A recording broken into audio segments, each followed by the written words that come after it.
All right, this is the Fantasy Sports Boss. It's Fantasy Football Friday. In less than a half hour, I'm going to be doing the live fantasy football stream to go over the final injury report of the week. And also, I'm going to examine the prime quarterbacks, the top 8 or 9 quarterbacks, and look at their playoff schedule to determine who has the easiest path and who, with the trade deadline coming up in most leagues, we should acquire. Now, one player I will talk about in this particular video that I think that we need to be very careful of is Tagovailoa.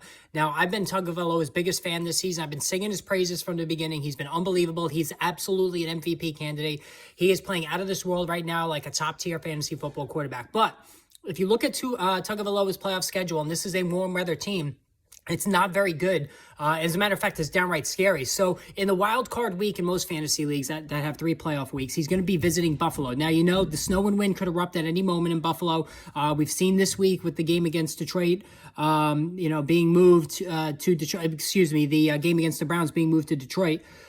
So that is always a factor as far as snow and wind. So that alone right there is scary for a warm weather team in the heart of winter now in Buffalo, going to visit the Bills during the playoff week, the wild card week. And the next week, then they return home. Great, but they're playing a Green Bay Packers defense that, can get after the quarterback. So, they're not the greatest defense in the world, and we just saw Tennessee tear them apart. So that is not a horrible matchup. But then in the Super Bowl week of the fantasy football playoffs, they go back to a cold weather climate and visit the New England Patriots. So Bill Belichick always has tricks up his sleeve, especially the second matchup of the season, which it will be against Tagovailoa, the rematch from earlier this season. So 2 of those 3 games are in cold weather climates, could have ill weather, and certainly have very, very good defenses attached to those 2 teams. So that's just something to think about if you're a Tagovailoa owner. You maybe want to not necessarily just sell him, but make sure you have a decent handcuff quarterback that you can attach him to, so that maybe, especially that Bills game in the wild card round, you might want to think about going with somebody else. Again, hit that subscribe, hit the notification button, tune in at 5 o'clock Eastern time for the live stream.